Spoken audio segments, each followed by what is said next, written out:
Hello，各位回到 Star Sea So Channel 的朋友们，大家好！感恩大家一直以来的支持和喜爱，大家最近都过得还好吗？今日我们一起来看的大众占卜主题是冬至幸福大门。我们要看一下推开冬至的幸福凯旋之门，我们在这个冬季将会迎来什么样的幸福转变和礼物呢？那在制作这支影片的时候啊，恰好是我们今年的冬至。冬至呢是节气的转换，也是我们这一年当中白昼最短、黑夜最长的一天。那六阴齐啊，一阳生，在冬至到来这一天之后，我们大地将会回归一丝阳气，并且呢，一阳生之后，我们的万物将会重新被滋养和照亮。因此，我们会在冬至这一天或者这一天之前，感受到我们过去的一年当中的有可能是疲惫，或者说会有一些外应，让我们感受到相应的一些相，或者说一些内在的理论、哲理和考验。希望在度过了这一天之后啊，我们发布这个影片的时候已经是冬至过去之时了。那我们可以很快的接收到宇宙给我们更高能量的支持、指引和保护。希望可以将幸福和疗愈的能量传递给所有的朋友们。那今年的冬至也是非常特别的特别在于我们这个阴阳同历我们的旧历和我们的阳历都是12月21都是冬至这一天。那这样的巧合呢，在我们的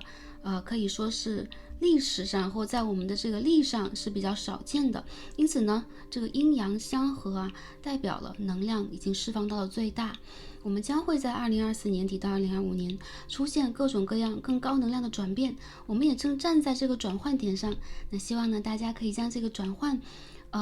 利用到能量最强将最有可能是最高频率、最高级以及最幸运的转换放在我们的身边并且我们可以和能量进行更高程度的合一。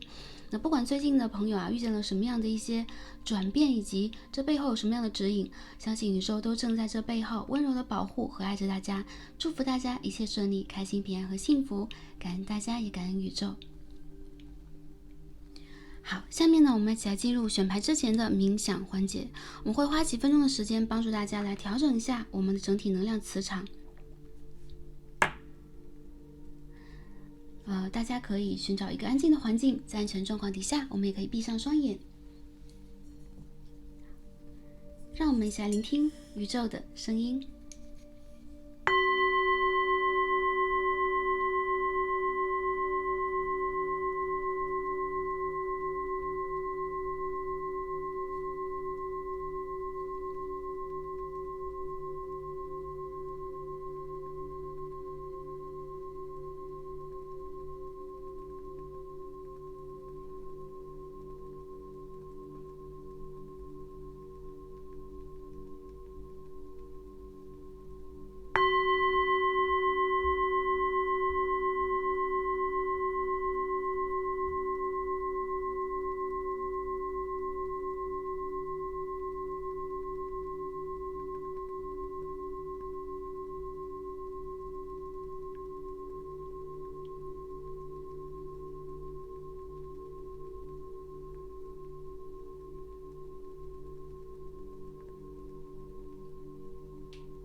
好，感恩大家，也感恩宇宙。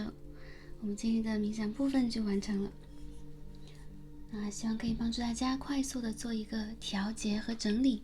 来进入我们的选牌和读牌的部分。大家呢可以放松呼吸，缓缓的睁开双眼，来感受一下我们眼前从左到右的5副组牌。我们今日要来传递的主题是我们的这个冬至的幸运信息啊。我们会看一下，在这个冬至到来之际，我们在推开怎么样的一扇幸福的大门，在迎接怎么样的幸运以及转变呢？好，应和着我们4季的转变。今天呢，我们有5副卡牌，大家呢可以根据我们的第一能量第一直觉来进行这个选择和链接，数量是不限的。那我们最左边第一副组牌，我们可以看到参照天然石是一颗粉色爱心水晶石，我们看到是粉色。好，我们中间的第2副组牌，好，参照天然石是一颗白色蛋白石的爱心天然石。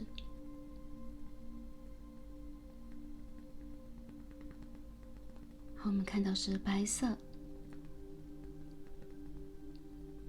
好，我们的第3副组牌，参照天然石是一颗墨绿色的爱心天然石。好，我们感受到墨绿色。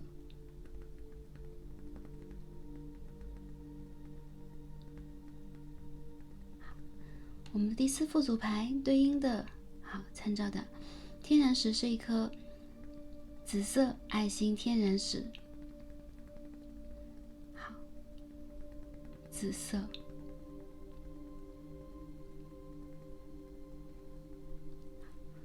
我们最右边第5副组牌，参照天然石是一颗透明爱心水晶的天然石。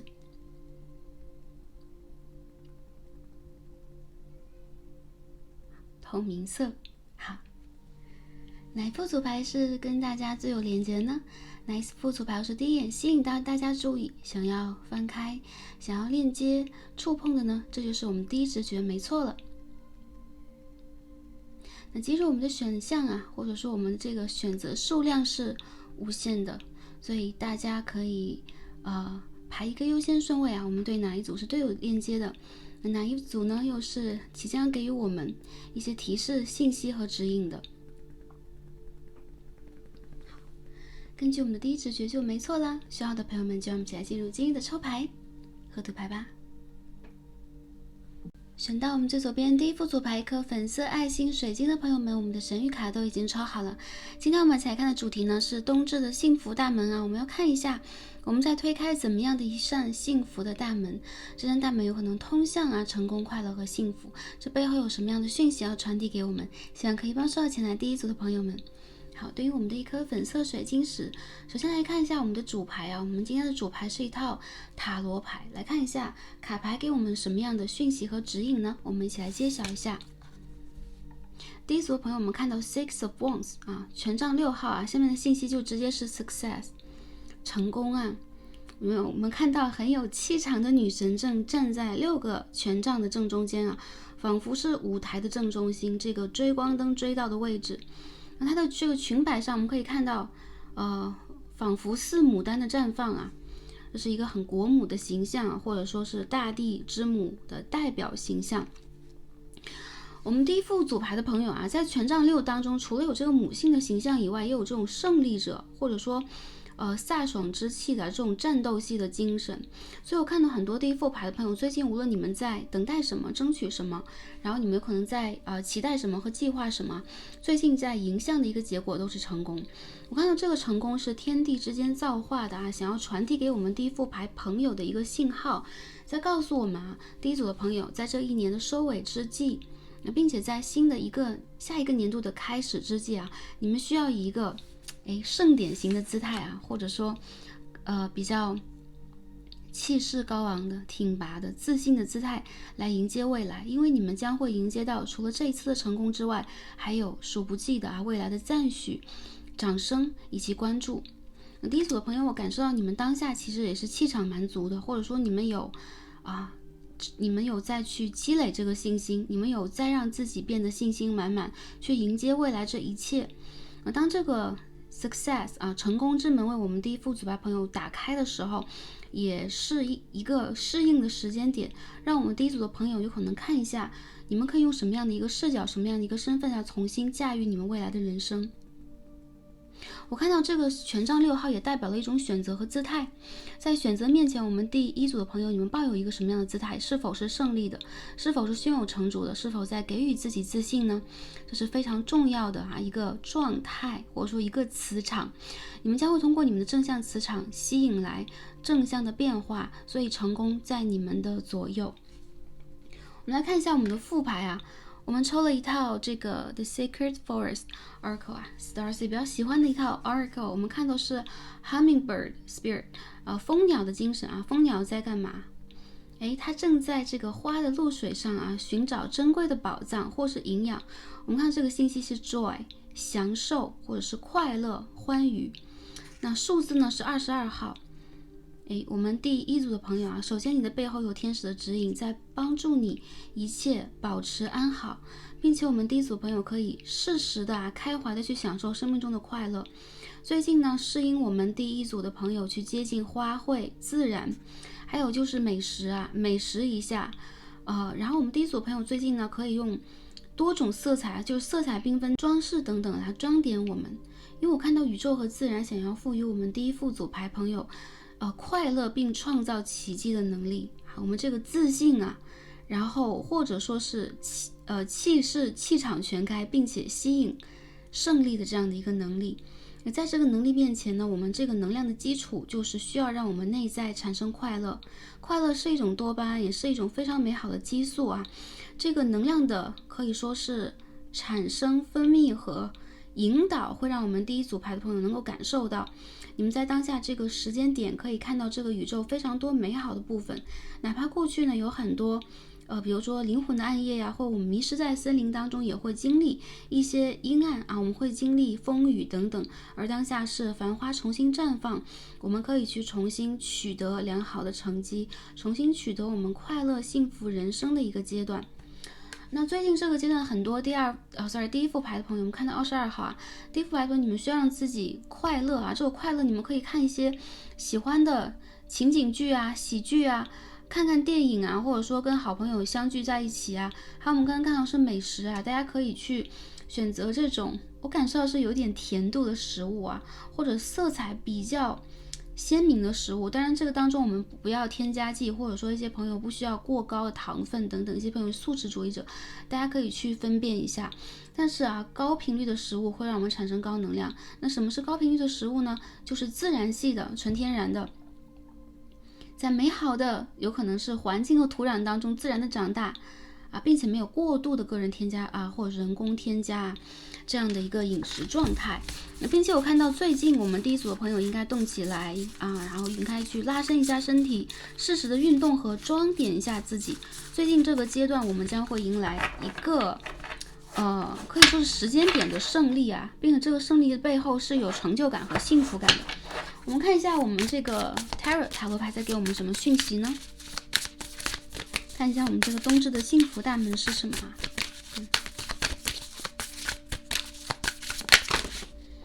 我们首先看到是 Six of Cups 圣杯6号。那我们这边飞下去是金币3号的逆位好，我们继续来整理一下我们的卡牌。大门的背后有什么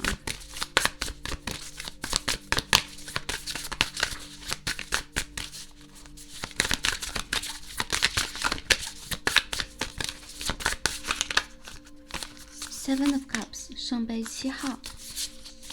我们再抽2张看一下能量是如何的。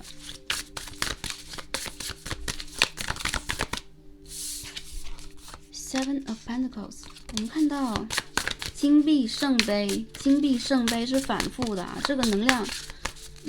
OK 它有一个循环式的组合。我们看一下，我们 clarify 一下这个信息是什么。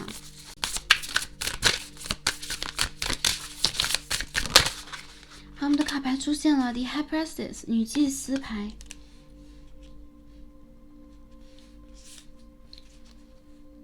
好的，能够从这个卡牌当中感受到啊，我们的这个大门的点是成功啊，节点是成功。然后我们看到的要素是欢愉和快乐。那中间我们经历过什么呢？宇宙在告诉我们什么呢？惜缘啊，第一组朋友，珍惜当下的缘分。我看到有很多过去的人，包含了你们逝去的家人啊，远方的家人在爱你们。我看到你们最近仿佛重新找回了内心小孩，正在给予你们的一些信息，有可能是之前一直没有连通上的，你们需要重拾自己并且呢重新感受到这个初心的所在。当我们出发的时候，我们看到两个很可爱的 baby 在一起，有没有？我们是浪漫天真的小孩，但是这个是大门背后的一个影像罢了。我们看到有个影像的这个状态在后面。那当下的我们什么？有可能是成熟的女王或成熟的王者啊，所以第一张牌告诉我们，当下寻找出来我们这个初心比较重要。当我们踏出第一步的时候，当我们在儿时遥望向远方，遥望向当下自己的时候，我们得到什么样的讯息呢？我看到第一组的朋友，你们华丽转身呢，仿佛这当中会带有非常多强烈的对于自我的爱和关注，以及有可能有一些感慨。这边金币3和圣杯7号的同时出现，能够感受有可能最近一些朋友，你们在做一些有可能跟大众不相同的一个新方向的事物，有可能这是你新的梦想，有可能当下很多三维层级的发展和震动还跟不上我们的想法。所以我觉得第一组的朋友，你们是走在比较前面啊，你们做很多问题，看很多问题，这个考量和感受度是跟大众或者说你们周边更多的人不相近的，因此这也注定了你们要在某一个阶段独自工作，独立去完成一些什么。那第一组的朋友在历经了过去一个阶段，你们内在有可能会有点阻塞，或者说你们跟周围团队和人事的合作配合不够到位，你们会觉得缺乏了一些支柱和支撑。那宇宙要告诉你，这是一个独行的阶段我们看到这个牌都是独行的能量，到最后变成了女祭司我们这个女祭司和这个权杖6号有没有一种一阴一阳的这个女神的感觉？就是你的内在其实已经读懂和学会了需要什么，该做什么，反而外在的支撑已经变得不再重要。所以目前的这条路通向成功，也通向一种独立的成功，或者说先是独立再是成功，这都是可以的。我们2张7号牌圣杯7和金币7号在这当中，我感受到一些朋友你们最近在进行一些试炼，有一些新的项目和计划正在运营，有可能你们会有一种在过去的3个月当中屡试不爽，还在等，还在进行一些摇摆计划，或者说你们等待一个消息。那在这个金币7出现的时候，宇宙在提醒我们保持一定的耐性，因为答案就在你们的心中我看到很多朋友，你们知道答案是什么，你们知道这个事情的结果是什么，但是在三维世界的我们有可能会有一种无奈的感觉我们有可能必须要为了一些事情再多做努力，然后多做调整。而圣杯7也代表了很多朋友你们的想法梦想，你们正在去显化的这个目标是实实在在存在并且正在出现的，而当下你们需要去 pick up， 你们需要去选择或者说排一个优先顺位，去选择一下当下你们最渴望去实现的是什么。因为我觉得这当中有一定的困惑和顺序的错乱，而在这个冬至呢会被整理开来，通向大家大门。我看到你们推向的是成功也推向的是自我内在的平和这其实是非常神秘的信息就是你的高我会带给你一些信息，有可能我们说不出来，我们有可能用各种方法去验证过，但是并不一定能够在所有的比如说3维的信息，包括了语言，包括了信号，包含了我们可以看一看卡牌，看一看占星学，看一看一些符号在代表什么。我认为这其实都是一个外在参照的像，而对于我们第一组的朋友来讲，你的内在在实在的诚实的告诉你所有的答案都通向你内在的真实，那这个真实是你和高我真实的连通。有一些朋友最近在研究神秘学最近这个阶段你们有可能再去完成一些疗愈和认真在做一些3维世界的学习。但我们2颗金币牌都是逆位的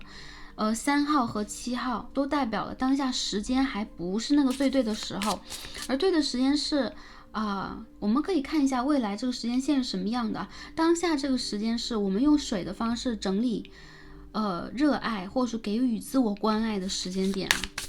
看一下还有什么其他的信息。我们这个对的时间什么时候到？什么时候可以重新播种，以及遇见合适的可以跟我们去合作的人事物呢？ Knight of Swords 宝剑骑士。也有些朋友，我觉得你们最近在选择单身，选择独立这种选择其实并不一定是主动的，有可能一些朋友会说，哇，我被动选择单身，因为我没有见到合适的人啊。那这个牌其实也比较明显在表达，我们第一所朋友在当下处在一个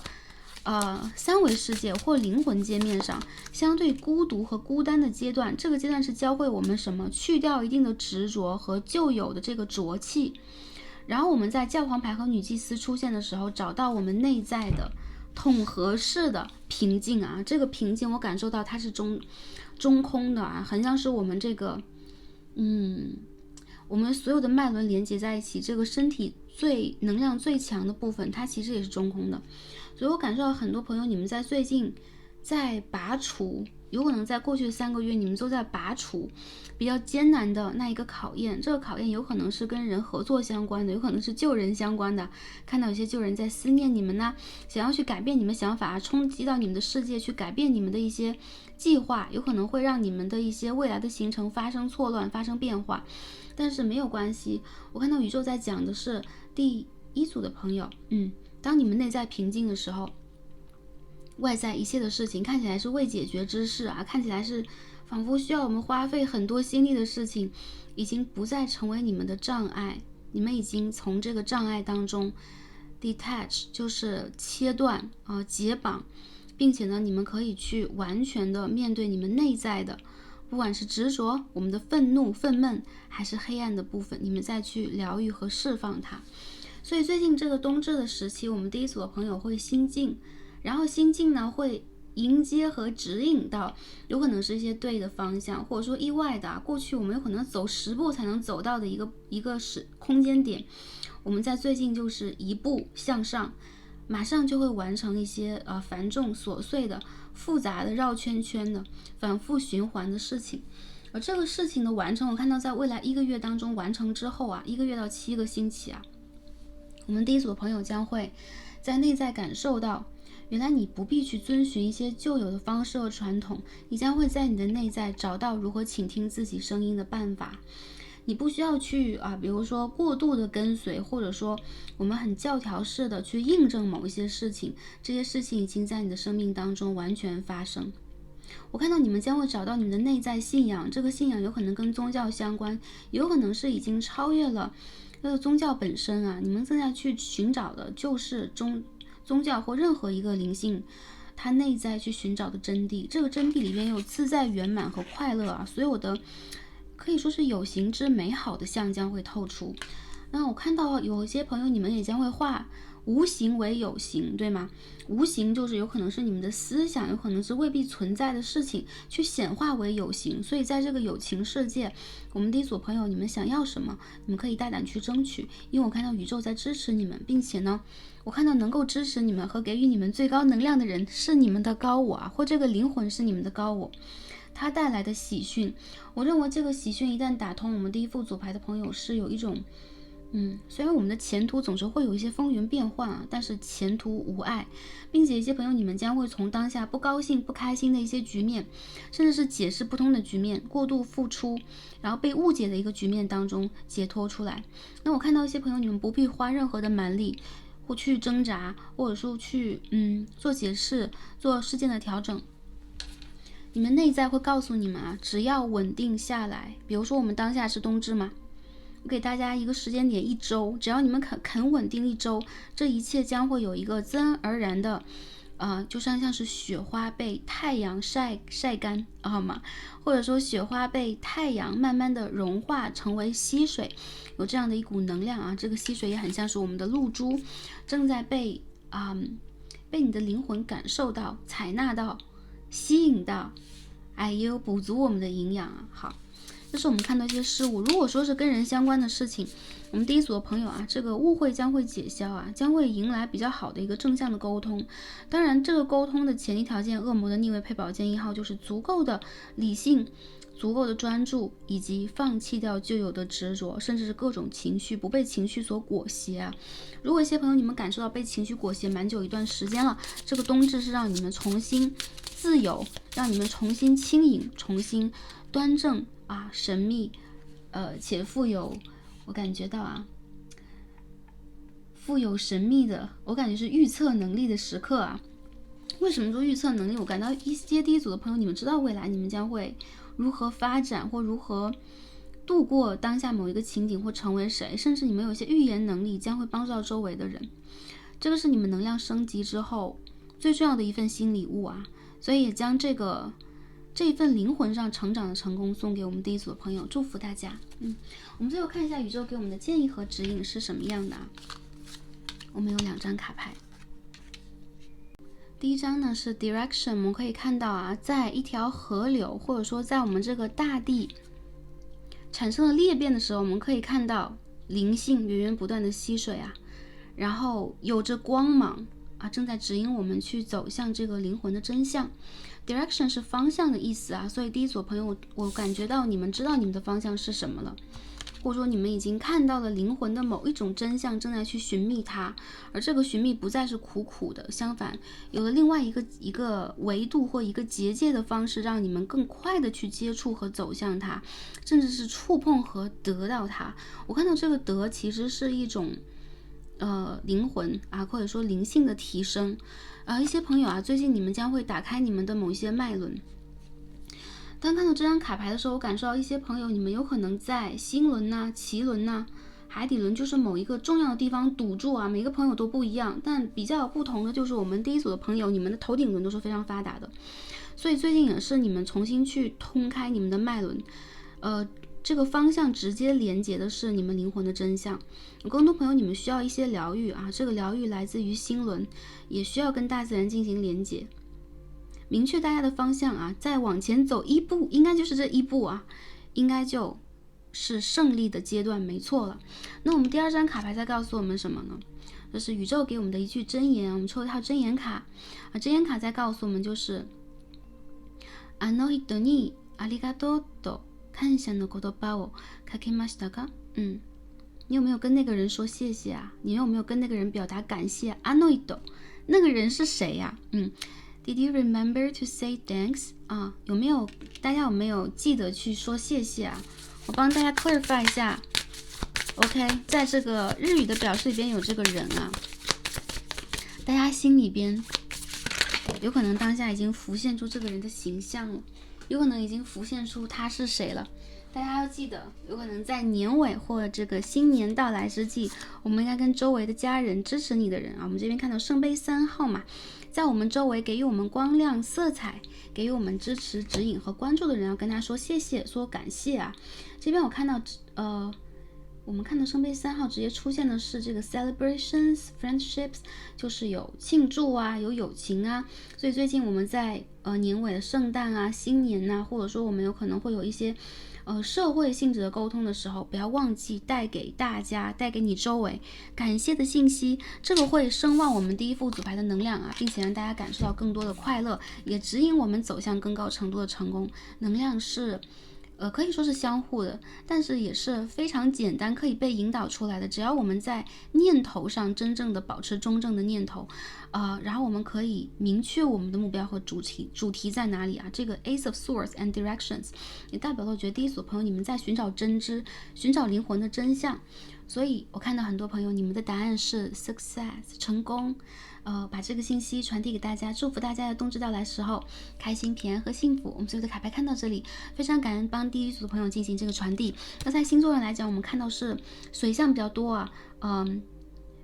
巨蟹、双鱼、天蝎，然后这边看到一些好摩羯、金牛、处女座的朋友。摩羯、金牛比较多，也有位朋友你们双子座、风象星座，星座只是一个参考。那今天我们第一组的卡牌就解到这里，感恩跟大家进行连接，让我们下期再见吧，拜拜。选到我们的第2副组牌，一颗淡白色爱心水晶的朋友们，我们的神谕卡都已经抽好了。今天我们想看的主题呢是冬至幸福大门，我们看一下在冬至到来之时，我们正推开什么样的幸福凯旋之门呢？这扇门背后有什么样的礼物、幸福和指引？希望可以帮助到前来第2组的朋友们。好，对应我们的一颗蛋白石水晶啊，爱心水晶。首先一起来看一下我们的主牌，这是我们的一套塔罗牌啊，给我们什么样的讯息呢？我们一起来揭晓一下。第二组的朋友 The Hermit 隐士牌，我们看到一个女神啊，她在这个山谷的深处，然后这个山谷的上方可以看到浩渺的星空啊，然后在寻找着什么。第二组的朋友，最近你们在寻求的某一种答案将会浮现出水面。我看到这个寻求或者是找是在内在去找，向内去求的一个结果。这张牌当中给我们的信号是有点与众不同的，因为在传统的塔罗牌当中，我们的隐士是在雪夜，有可能是在雪山顶峰啊。然后我们这一位隐士是一位老者，他穿着长袍，他在去通过星星灯啊寻找和感悟着一些什么。而这张牌当中，我们能够感受到女神仿佛在这个平原的深处向往着，看着一个方向，并且快要找到了，是这样的一个感受。所以第二组牌的朋友，最近你们在去寻求的一些事情的解决方法、答案，并且最近你们在去学习和领悟的一些要塞将会通关。那从这张牌里边能够感受到，我们第二组的朋友啊，你们的内在其实拥有非常炙热和虔诚的一股光的能量。我们这个女神的头发是金黄色，有没有？是太阳的颜色啊，有没有阳光的颜色啊？在黑夜当中显得非常闪亮，代表我们第二组的朋友智慧拔群啊，智慧其实是非常的突出，而且跟宇宙以及跟太阳是有连接的。最近这个阶段啊，如果一些朋友你们在灵魂的暗夜或者灵魂的寒夜里边，我们说冬至嘛，其实也是一年黑夜最长的那一天，感受到了你们正在去破土而出啊，你们正在去可以说是驱散旧有的雾霭啊，你们正在寻求一些问题的解答，包含了跟一些人情、跟一些感情、跟一些链接的解答，这个解答将会浮出水面。并且隐士牌其实有很好的一个寓意啊，代表了谨慎，那代表了我们通过智慧去求得问题的真相，但是要怎么做，有可能我们要看下一张牌，就是在塔罗当中我们会有下一张，就是命运之轮，给我们什么样的一个分化，我们在这个分化的背后又需要经过什么样的行动来进行一个权衡。但是非常好的就是我们在隐士牌当中能够看到我们第二组朋友的能量比较高。最近这个阶段我们第二组的朋友有可能会选择，就是我们说是冬藏嘛，冬季我们会藏能量啊，或者说我们会这个冬眠藏起来，为什么？有可能这个天地自然万物都有它内在的运行规则，所以在这个冬季有可能第二组的朋友啊，我们这3个月会表现的低调一些，你们有可能正在去酝酿和计划一些重要的事物，又要在新的一个年份当中实现、完成和推动，而这些计划或者说你们的一些想法和思考，其实是非常靠谱和非常实在，以及非常具有智慧的。我看到你们有可能在隐藏自己啊，但是周围的人已经看到你们身上的光亮以及与众不同的光芒震动和色彩了。那我们看一下我们的副牌啊，其实我们的副牌和主牌呢，就是形象比较相同。我们看到是 reflecting pool， 我们可以看到就是反射之池啊，或者说神奇的池。然后我们看到是 stillness 33号牌。by the way， 我们的隐士是9号啊，塔罗当中的9号。我们看到这边数字是33号。所以第二组的朋友，你们在求得的真正的智慧，也代表了你们如何看待自我，这个真我将会体现啊。Reflecting pool， 当你到了一个能够看清楚自己的地方，我们说在丛林当中啊，我们的女神有可能没有镜子，我们要找到美丽的一个池塘去看一看我们自己真实的状态。所以我看到第二组的朋友，你们在重新审视自己和寻求自己内在的答案，以及重新建设你们的形象。这个形象是在内在开始建设的。所以这3个月是我们第二组的朋友辞旧而迎新啊，建设新的自己的时候。我们看到这个美丽的天鹅啊，天鹅的可以说是形态和符号，在塔罗当中代表的其实是和谐。特别我们经常会看到成双成对的天鹅，这代表了爱情当中的和谐和美好。如果有些朋友在最近打算脱单的话，这个牌的能量在告诉我们，你们首先要去做更加完美的自己。那在这条路上，你们自然而然的会遇见你们的眷侣，这个眷侣更多朋友应该是你们灵魂伴侣了。Stillness 是一种保持，或者说保持当下一个阶段的状态。所以我看到在最近这3个月当中啊，我们第二组朋友推开了一扇静谧之门啊，静静的走回你们的世界，感受自己和拥抱自己，并且呢，将你们灵魂内在真实的智慧和真实的答案展露出来，展露给这个世界。我也看到有很多朋友在这个冬至到来的时候，你们的内心回归了一种平静，你们在寻找的依旧是灵魂的光亮，同时你们不再去苛求啊。我觉得这个能量其实也是非常的善意以及非常的深沉。我们看一下我们 Tarot 在告诉我们什么。第一张我们看到是宝剑3号的逆位。好，我们选择了一套啊，这个画风比较戏剧化，比较浓烈，这样的一套 Tarot 来看一下我们的信息是怎么样的啊。第二张我们看到的是 Queen of Wands 权杖的王后，宝剑3号的逆位啊，权杖王后。看一下啊 Seven of Wands 权杖的7号， Six of Pentacles 金币6号的逆位，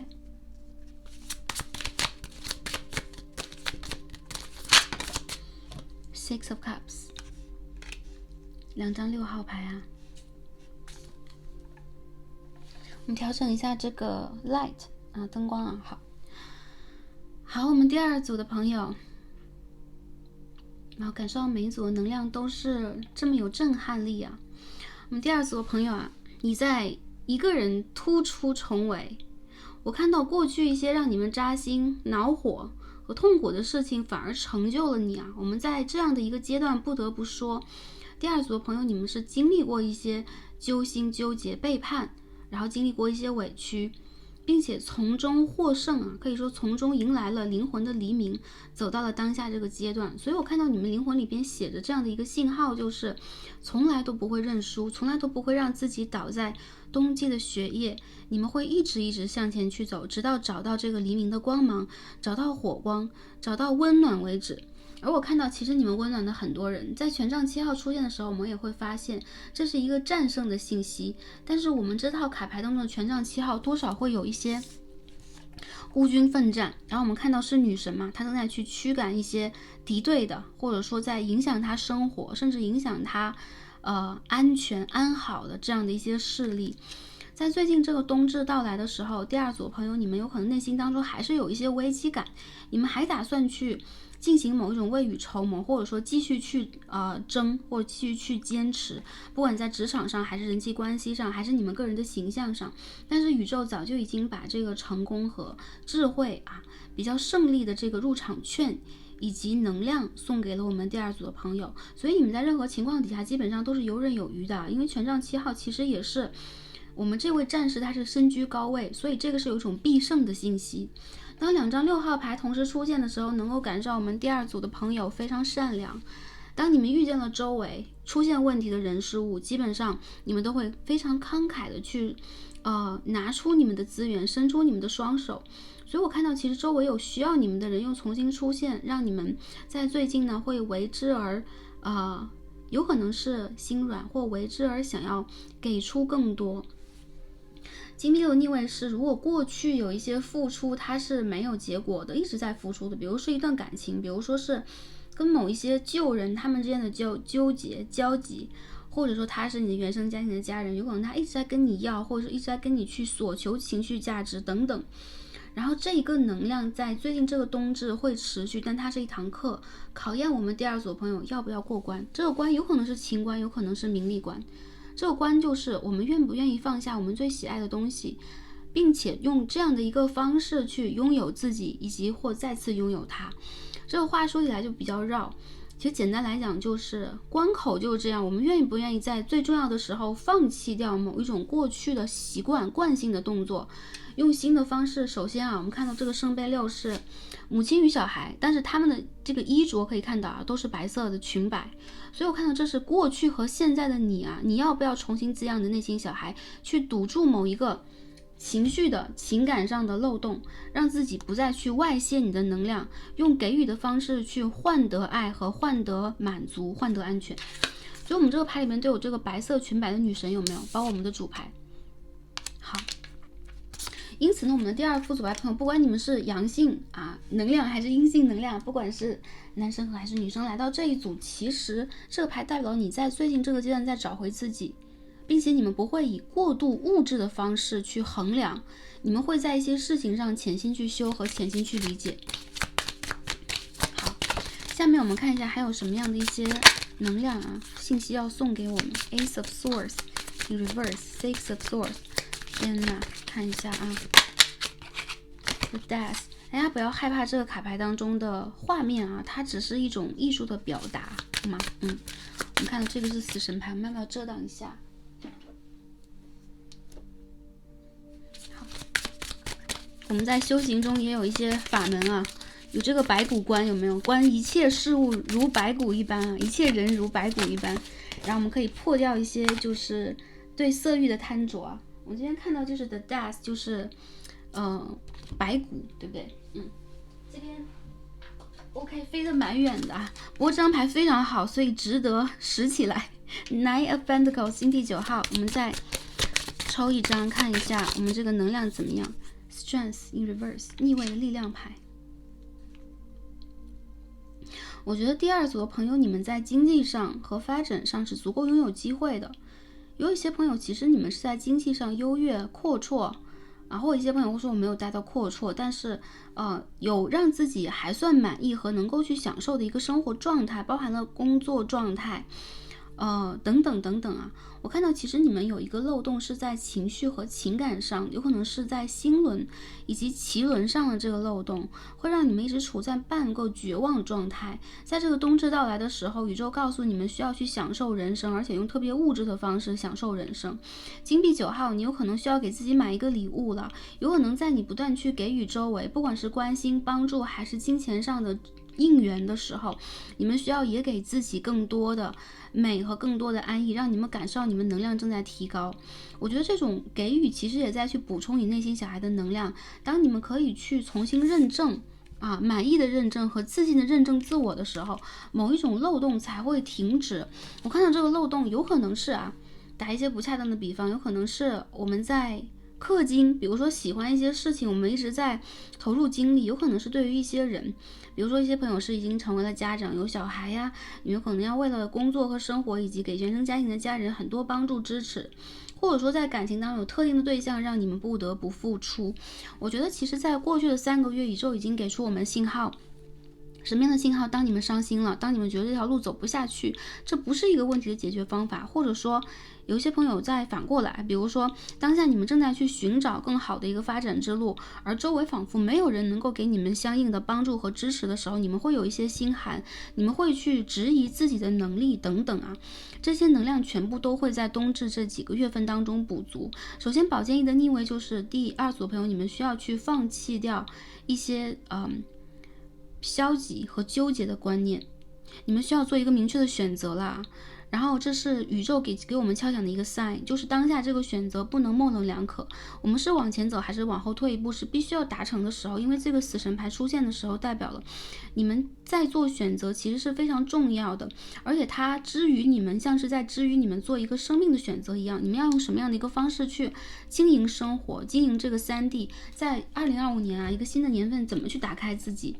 那从未来这些牌上来看我觉得你们任何的一个选择，如果让你们感受到了不安心、不快乐和不满足，这个永远都来源于你们内心小孩，这个一定不是其他方面的问题。你包含一些朋友如果会说我一直没有打开我经济的源头，我没有去感受到丰盛充足，那这个丰盛感到底来自于哪里？这个其实是最近一些朋友你们要去做一些断舍离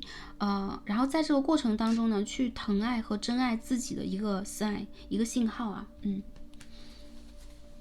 更好的一个能量就是，不管我们第2组朋友抱持着自信与否，你们都会非常明确的跨出一步，并且在你们的个人经济和丰盛能量上将会有更高的建设。我看到你们在财富上的一个漏洞将会被填补上，而且在这个过程里边，你们将会发现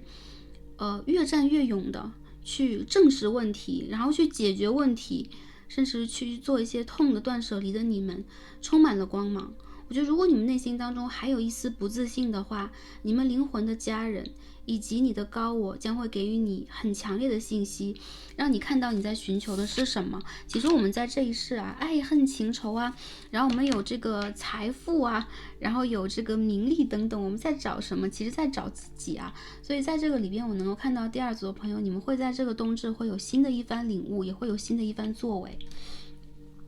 在星座上来讲，我们这边看到狮子、牡羊、射手，然后我们会看到天蝎座，然后我们这边有金牛座、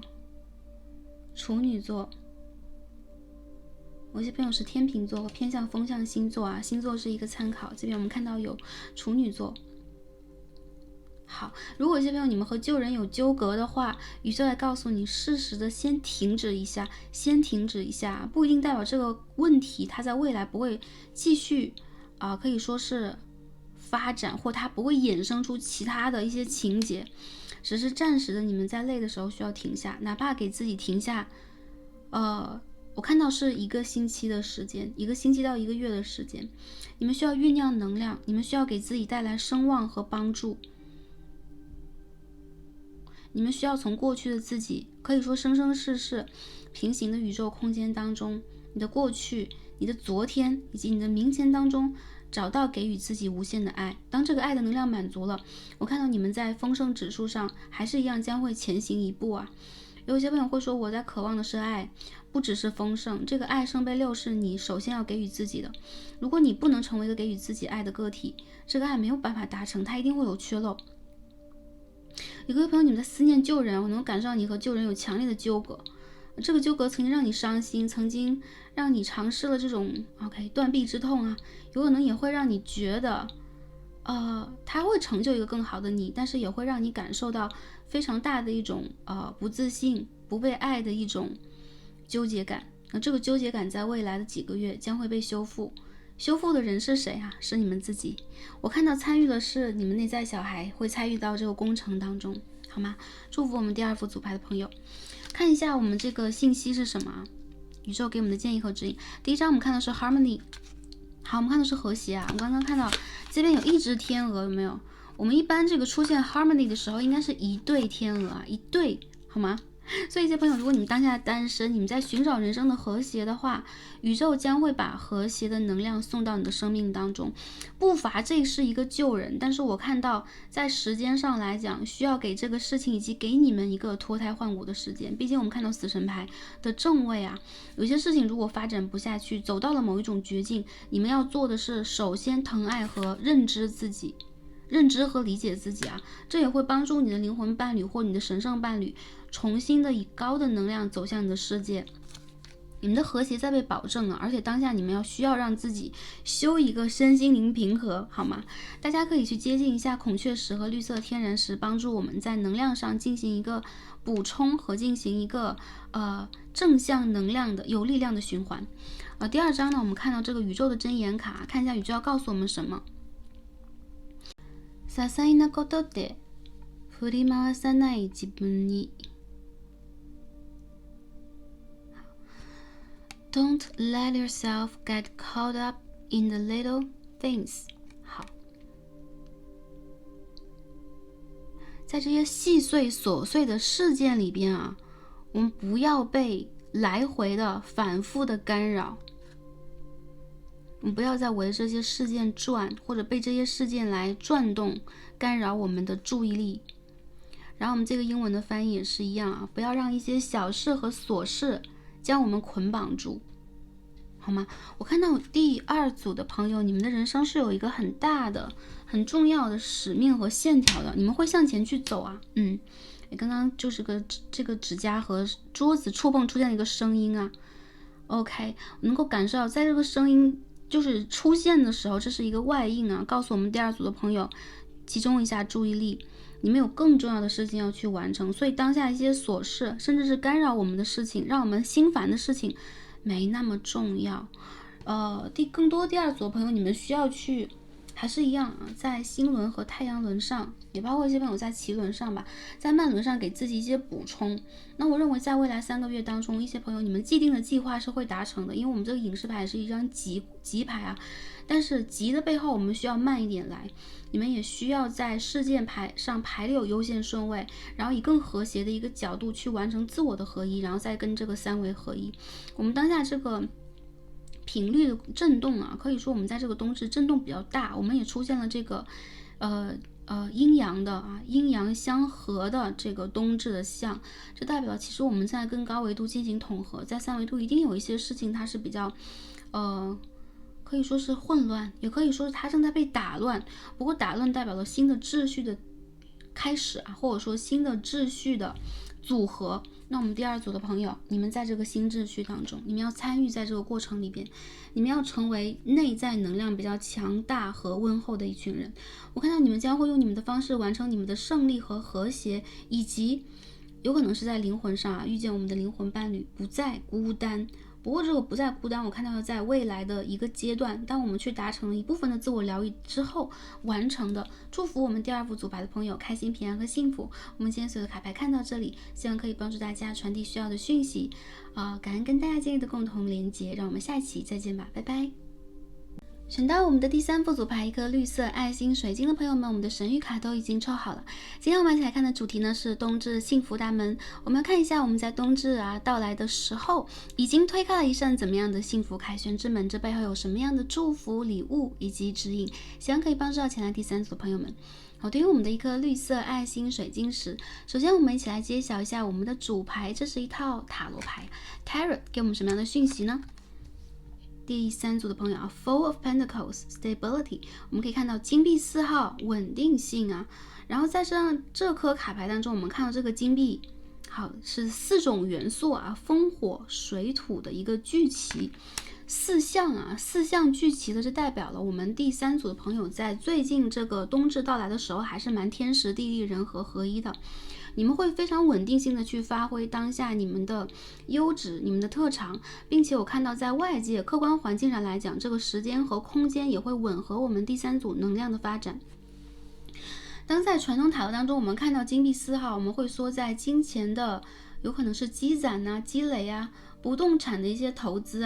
或者个人的一些经济建设上会迎来好的消息。那我们也会在金币4号这张牌当中看到我们在坚守的是什么，我们内心当中这个可以说是边界点城墙是什么。所以有更多朋友感受到在最近这个冬至到来的时候，你们会更稳定的去有一个身心灵正在稳定下来，你们理解到你们的边界是什么，你们正在去更大程度的发挥自我的优势，而且这个自我的能量也将会发生到极致。这个不代表你们在小我，你们在一意孤行，而更多代表了我们第3组的朋友，你们可以发挥你们身上各种各样的优势，去应和这个天时地利人和，让世界呢随着你们的能量发展到更好，能量将会更高也将会更稳健也有一些朋友，你们将在这个季度去搬家，或者说有一些朋友，你们打算去看一些，比如说资产的运营或者说一些朋友，你们打算去置地或者说投资不动产拥有属于自己的更好的一片领域，包含了事业，包含了家居等等房子车子等等，这是一个可以去稳定的办妥的一个季度。那我们看一下副牌，我们看到是 Phoenix， 又看到凤凰牌了记得在上一个占卜影片当中，我们也有看到其他的卡牌里边出现凤凰的形象，所以凤凰我们又见到了。当下我们在这个九紫离火的时空点当中我们已经进入了这个九运的九运当中，那并且呢，在时代里边我们可以看到我们进入了水瓶时代，所以这个凤凰的信息也是一个信号，在告诉我们全人类或告诉我们来到这则影片的朋友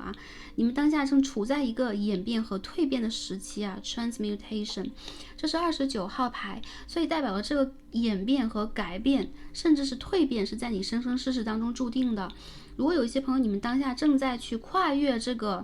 可以说是火山，正在去跨越你最难的一关，你正在被灼烧，也代表了你正在回归你最原始的形态。我认为很多朋友你们是非常强而有力的，不管阴性能量还是阳性能量，在这一组你们都将以非常让人惊艳的方式去打通这一关卡。那29号也代表你内在的智慧正在体现和浮现出来，所以有更多朋友，我觉得在这个年底到明年开始啊，应该是未来的4年左右，你们将会发现能量是非常趋向和声望你们的，并且这个能量也会滋养你们，让你们飞得非常高非常远，有让人呢有这种一日千里啊，或者说一日不见刮目相看，3日不见刮目相看的感觉都会有啊，或者说1年不见你已经完全不一样的感觉。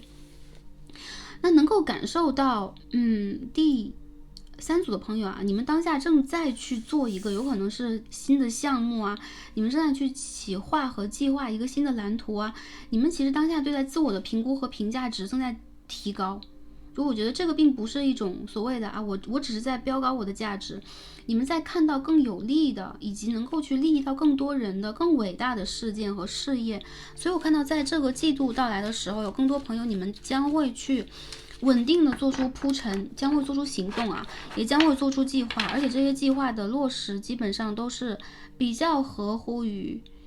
这个时间空间需求的概念的。这代表了你们呢正在顺应局势去发展自我，而且发展的非常的壮大，好吗？好的，非常好的一个能量。那我们看一下啊，这扇凯旋之门是什么？这真的是我们第3组朋友的凯旋之门啊！看一下我们 Tarot 告诉我们什么样的信息呢？第3组的朋友，这是一个怎样的冬至啊 ？Six of Cups。为什么每一套牌我们都看到圣杯6号？当然我们搭配其他的卡牌来看一下信息啊。The Fool 愚人牌。Ten of Pentacles 金币10号 Emperor in Reverse 国王的逆位，这边是 Ten of Cups 圣杯10号。这一个冬天有一些朋友会有家族的议题啊，当然我们指的冬天是北半球的冬天啊。家族的议题就是有可能你家中尤其是男性长辈的健康需要被关注，或者说呢你们将会被邀约被邀请啊进入更大的组织更大的家庭或是更大的联盟当中，我看到你们是被需要的。圣杯6号配国王牌，这只有这2张牌是逆位的啊。我们可以看到一些朋友，其实你已经在过去的一些经验，包含了感情，包含了有可能是原生家庭或一些工作的经验当中，找回了你自己。所以当下这个阶段，很多朋友你们在重新开始，不管是转职啊，然后寻找事业合作的方式啊，或者说你们还会用新的方式在突破自己，这个突破的点已经到来了。然后我看到你们在突破一些旧有的，有可能是规制，有可能是习俗，或者说是一些期望啊带给你们的束缚感，你们其实不是恶意在突破，相反你们其实在用善意的方式让这个时空，让这个宇宙拥有新的创意和新的蓝图以及新的解决方法。那其实这个牌也代表了另外的一层意思，就是你们在突破旧有的自己，成为一个新的自己。而当你们成为新的自己的时候，任何外在的力都不再能够阻碍你们，因为你们已经是凤凰的形态了啊。对，如果以前我们还是小天鹅，我们还是自由自在的小鸟啊，更多朋友在这个能量场这个冬至到来之后，你们将会发现你们会拥有更高的格局，并且过去简单的可以被吸引被狩猎或者说被束缚的我们，在未来呢将变得没有束缚。这边是 The Fool 的一个意涵，有些朋友你们将会和比较好的这个公司啊团体签约，你们有可能将会拥有不错的职位，但出现国王牌的逆位也代表了其实你们还是多少会受到就有能量和能力的或者说某些有能力人物的一些影射，然后出现的圣杯10号代表了合作，我看到你们将会收到一些专业人士的合作，不过这些专业人士有可能在个人的能量和气场上正在向下去走。为什么是向下？我们的人生有高低起伏啊，所以有可能有一些人需要你们的帮助和帮衬，过去是帮助你们为你们遮风挡雨的人，而当下呢有可能是需要我们第3组朋友投注能量去照亮的人。有些朋友我看到是旧有的情感啊，当出现情感这个议题的时候，我们看到 The Fool， 很多第三组的朋友，你们将会从旧有的情感模式里边解脱出来。这个解脱不太像是逃出升天，而是你拥有了新的想法，你对于人生或对于未来的考量其实更成熟的。所以在过去的这个爱，或者说相互无条件的纯真的爱和等待的旅程当中，有些朋友将会释然，你们将会给自己一个新的开始，并且有更多的朋友呢，这个新的开始也意味着你在个人的发展和事业上将会迎来一个高峰。我们再看一下还有什么样的卡牌要给到我们第三组朋友啊。好，看一下啊，我们这边飞出来的是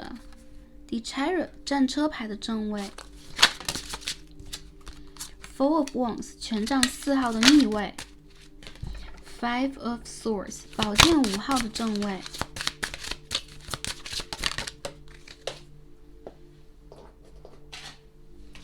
，Seven of Swords 宝剑7号的正位，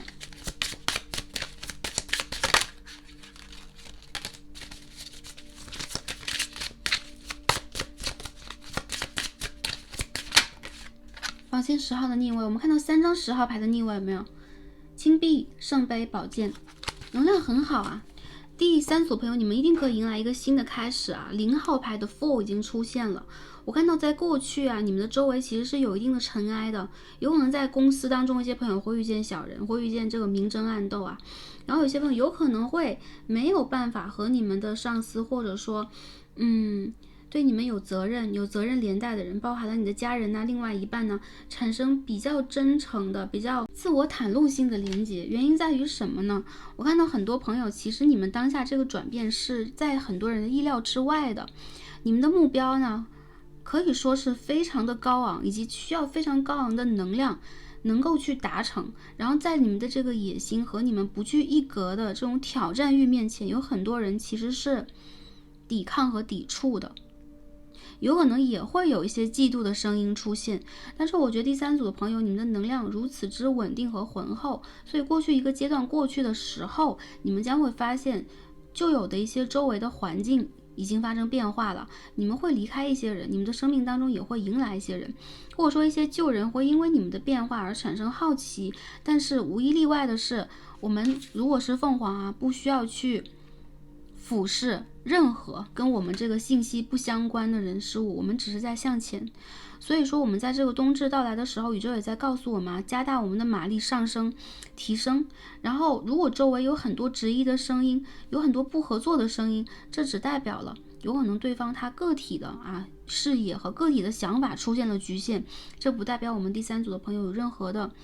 不对或任何需要妥协的地方。如果真的是遇见了小人和遇见了纷争，以及你们的一些重要的，比如说你们重要的一个成果，然后被其他的人必须去干涉，必须去改变，甚至必须去剥夺等等，这也是一个我们可以说福兮祸之所以祸兮福之所藏，这个背后其实是有好事的。好事代表什么？我们第三组的朋友一定是往新的方向去看，往你一直以来想要这个方向去看。这个包含了一些朋友，如果还是一样，你的家庭或者说你的稳定关系出现了问题，你们也要看到，除了这个美丽和丰盛的景观之外，你的人生还会有更多美好的风景。所以我看到在未来的半年，很多第三组的朋友，你们将会一览无余的进行一个突破并且你会让周围的人为之惊讶。有更多朋友呢，在未来的3个月之后，你们将会进入新的组织，有可能是新的工作场景，或者说你们将会和新的人结缘。如果旧有的能量在过去半年已经发生了质的改变，比如说一个很好的合作，一个很好的朋友，很好的一些合作方以及另外一半约会对象等等，它表现出了一种不同，让你并不是快乐的。我们只活在当下我们第三组朋友其实是有一定钝感力这个钝感力其实是好的，能够去帮助和指引你们，让你们的行动会有更高的一层指导效力，不是经常偏颇，不是经常变更的，而且不是过度敏感的。但是在最近这个阶段呢，我看到宇宙在告诉我们第三组朋友，你值得更好的，你需要的只是向上去突破一下。还有就是一些人如果在去唱衰，或者说如果是在否认我们第三组朋友的一些作为，这代表的并不是你们做的不好，相反的是他们希望你跟他们是一样，在一样的界面。我认为这个并不是什么厚黑啊，或者说我们在恶意揣测周围的人。毕竟我们看到国王牌配宝剑7号，就是有可能你的行为和你的想法，你对于未来具体的感受不在他们的理解范围之内，所以在安全的情况底下，特别是一些朋友，你的原生家庭的家人或你的另外一半，他希望你能够按照标准且传统的方式去运营自己。不过出现的战车牌代表了你们战车和愚人牌都代表了你们将会冲破传统，拥有属于自己的一片天空啊！所以这个时间点应该就在最近。好，我看到有可能周围的人士，特别是某一个阳性能量，对于我们第三组有点不满有可能是上司，有可能是家长，好不好？然后这个牌指向的是我们第三组朋友不必过度的担忧，你们需要的不是只看到对方的情绪和他的某一种理念，你们需要看到的是否在更大的格局和角度上来说，你们可以超越。有可能是你的家族，有可能是你的 DNA， 有可能是现实条件非常多的就是障碍。因为我们现在处在一个正在辞旧而迎新正在迎接非常多新能量的时期，所以我认为第三组朋友在你们的灵魂深处，仿佛早就已经知道自己想要什么。那个别的朋友，如果这是感情问题的话，我看到你们仿佛已经挥别了一个旧的感情，那继续大胆向前走是没错的在未来你们肯定会有新的。可以说是新的美好，或者说更高维度的合一存在，所以不必质疑和担心我们会不会一直都是一个人。我看到最近你们需要落实的就是三维的事情，工作、家居金钱，或者说人际这是你们最近该要落实的一些重要问题。因为在4月之后，到了下一个季度，你们将会发现有很多事情将会更快的发生和发展，而我们这边呢，更快的未雨绸缪，宇宙将会给予我们更高的机会这个能量更高的机会代表了，当我们的心念是专一的，这个能量将会变得更大，我们可以去实现和所得到的将会变得更多和更广阔。第一张呢，我们看到的是这个 nourishment 第一次看到这张卡牌我们在浇灌我们的7脉轮，有没有？然后我们正在让这个我们灵魂的花朵或者说我们这个根更加的深厚，然后呢，帮助我们这个灵魂发出新的枝芽，长出新的花蕾，开出新的花朵。所以最近是一个需要个人滋养的阶段很多朋友你们可以去通过各种各样的方式吧，冥想还是能量的补充然后让我们这个身体包含了物质上我们这个个人身体状态和心灵状态得到更好的一次滋养和提升。最近是一个疗愈的阶段，一个注重和在乎我们三维世界个人身体健康、个人能量提升的一个阶段。第二章呢，我们可以看到まっすぐで節のない枝がないように欠点のない人間はいません。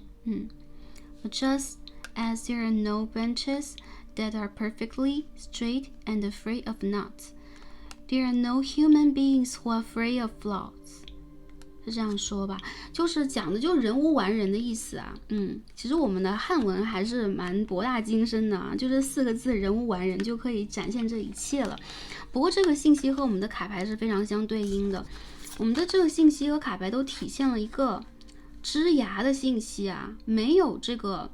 不节外生枝的枝芽，所以呢，没有缺点的人是不在这个世界上我们这个世界上可以说会有各种各样有小缺点的人，但是这是正常现象，对吗？那我们能看到第二组朋友，你们也是非常美丽的一朵花朵你们也会有缺点，但是无条件的去滋养你们自身，甚至这一个缺点是对你们来讲非常重要。我看待这个事件本身除了看待周围的人这一位人无完人，那一位人无完人以外，我们也能够理解自己也是人无完人的。所以当我们去展现生命本身的美，去无条件的滋养生命本身，对，在不伤害任何人的情况和条件底下，去无条件的滋养自己的所有可以说是你的意识、你的思想、你的学习，然后还有就是我们每天的衣食住行，这是非常重要的。原因就是我看到这个牌的意味就是无条件爱自己嘛，所以我们第3组的朋友为了聚合更高能量，无条件的爱自己，将自己处在一个更舒服、优质以及有能量环境当中，让我们蓄势而待发。我看到很多第三组朋友，你们发的这个阶段，如果在去年或者说在2024年度，我们缺了一点点什么，我认为在下一个年度，你们一定拥有更高的机会去发一次啊，生发一次，为了生命闪亮一些。那祝福我们第三组的朋友去达成我们当下的愿望的同时，梳理和整理好我们能量场上可以看到、可以规避的一些问题。那祝福大家的未来开心、平安和幸福。我们今天所有的卡牌看到这里，让我们下期再见吧，拜拜。选到我们的第三副组牌一颗紫色爱心水晶的朋友们，我们的神谕卡都已经抽好了。今天我们要一起来看的主题是冬至幸福大门。我们来看一下，在冬至到来的这一天，我们已经推开了什么样的幸福凯旋之门呢？这背后有什么样的礼物，有什么样的祝福和指引呢？希望可以帮助到前来第四组的朋友们。好，对应我们的一颗紫色爱心水晶，首先一起来看一下我们的主牌，这是一套塔罗牌啊，给我们什么样的讯息？Five of Cups 圣杯5号的逆位啊 ，disappointment， 我们可以看到失望，然后是逆位的，就是不失望嘛，不再失望，离开失望。我看到在过去的一段时间啊，我们第四副组牌的朋友，曾经因为你们人生重大的课题，我认为这应该是重大的，比如说是情关。比如说是比如说跟家人之间的、跟内在小孩之间的、跟原生家庭家人之间的一些问题和纠葛，因为毕竟是圣杯嘛，我们看到是水的能量，因此它跟我们的情感情绪、跟我们与这个世界的共鸣，甚至跟我们自己的这个能量是相互连接和相互掩映的。我认为第四组的朋友啊，你们将在这个冬至到来的时候，挥别掉旧有的这种不只是失望啊，还有孤独、孤单、不被理解。或者说啊，你们有可能会有一种被排斥在这个世界以外啊，要自己去经历、独自去承受一些委屈和不安全感这样的一个过程。这个过程呢，已经渐渐的结束。那取而代之呢，我看到第四组的朋友啊，我们今天有5组嘛，不好意思啊，第4组的朋友啊，我们在未来这个阶段将会迎来一个非常新的开始。那这个新呢，它有可能代表的是我们在情绪上和能量上的新，但是更多的意义上代表了你们将会重新的去重生和蜕变。回过头来，有可能这一片星空或者说这一片黑暗已经结束，我们已经迎来了黎明，并且当我们这5个杯子重新的被正好的放在我们眼前的时候啊，下一张牌应该就是圣杯6号，因为我们是5号嘛，我们将会重温旧有的一些情感和情绪上快乐的这个部分，让我们感受到被帮助、被指引和温馨。所以我看到这个阶段是暂时的，并且已经画上了尾声和句号。如果一些朋友你们对待某一些事情和人事失望、纠结、悲伤、委屈的啊，我们这个情绪和状态将会缓解和结束。那我们看一下我们的这个副牌啊，我们抽的是森林当中的精灵啊。好 ，New Beginnings 啊，精灵在告诉我们有新的开始啊，有新的可能性。所以这张牌也很大程度的告诉我们，这是10号，10号牌在塔罗当中代表了一个阶段的结束，一个 cycle 的结束，当然也代表了一个新 cycle 的开始。所以我们已经迎来了一个百花盛放，然后我们可以重新进入美丽的丛林探索的一个阶段。我认为第3组朋友，你们将会重新打开你们内心小孩，去迎接新的，去肯定新的，并且我看到在你们的眼前啊，是充满了希望、充满了丰盛感的一些可能性和选项。我觉得这次新的探险吧，也可以说是新的选择，会帮助到我们第4副牌的朋友去感受到这个宇宙在不断的支持和帮助我们，让我们拥有了新的可能性，也让我们呢去度过了旧有的某一些难题和难关。而在这些牌里边，也能够感受到更多的朋友，你们将会在内在彻底的对自我进行一个释放掉旧有的，比如说我们刚刚所讲的一些情绪，或者情绪带给我们的压力，并且新的可能性是外界有可能是3维世界，比如说工作上，比如说情感上，比如说修复一些问题，能量上将会带来一个新的可能性。所以旧有的阶段结束之时，我们的失望结束之时，也是新开始的到来。那我们第4组的朋友是否应该在最近更快的调整一下我们的心境和心情呢？那还有一些让我们失望过的事情啊，将会以新的方式出现，所以有可能我们将会迎来第2次机会，我们将会迎来一些交涉、交谈、沟通，或者说重新去将一些事情发展开来的新机会。总之我看到新的反而是更好的。有些朋友如果在为旧的事件去纠结担忧的话，宇宙也将会告诉我们啊，新的大门被推开的时候，我们的眼前将看到非常可以说是繁盛啊，然后非常丰足的一个局面，让我们可以去进行新的选择。好，我们看一下 Tarot 塔罗牌在告诉我们什么。第一张 King of Pentacles 金币国王， Six of Pentacles in reverse 金币6号的逆位， Seven of Swords 宝剑7号的正位。好，调整一下这边的灯光。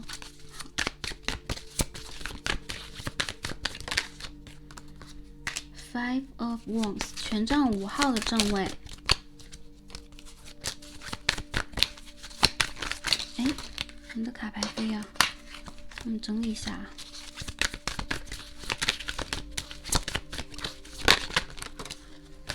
好，我们这边飞出来一张啊 ，Page of Cups in reverse， 我们要遮挡一下。我们再抽一张牌去 clarify 一下这个信息。3太阳牌，好的。第4组的朋友啊，我看到最近因为资源的纷争，有些朋友你们会感受到一种如履薄冰。比如说在工作的环境当中啊，在跟人去交接或者说合作的环境当中，你们反而会感受到一种不善意啊，或者说被背叛，或者说你们多多少少会有一种心惊和胆战的状态。这个状态来源于什么？我看到是对于财富以及挑战更大的财富、更大的丰盛，我们内在的恐惧。这个恐惧就是我会不会得不到，我会不会牺牲，会不会这个过程里边会有其他的人进行争夺，然后让我呢去失去一些什么。那最近这个阶段，有一些朋友在职场上啊，在金钱上或者在债务上会出现一定量的问题，以及有可能周围的人会跟我们第4组的朋友去进行一些商榷或者索要啊。我们看到权杖5或者是竞争会出现。而我看到在冬至到来之后啊，这些事情化为了阳光，化为了吉祥。我们看到圣杯侍从的逆位在这边呢，它不是一张就是能量以及意味是反向的